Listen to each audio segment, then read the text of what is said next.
Quem é esse que tanto blasfema? Quem pode perdoar pecados a não ser Deus? Certo. O que é mais fácil dizer? Os seus pecados estão perdoados? Ou levante-se e ande?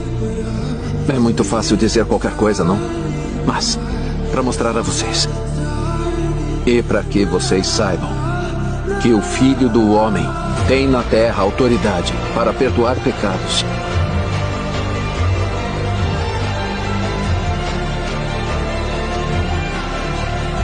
Eu lhe digo, meu filho,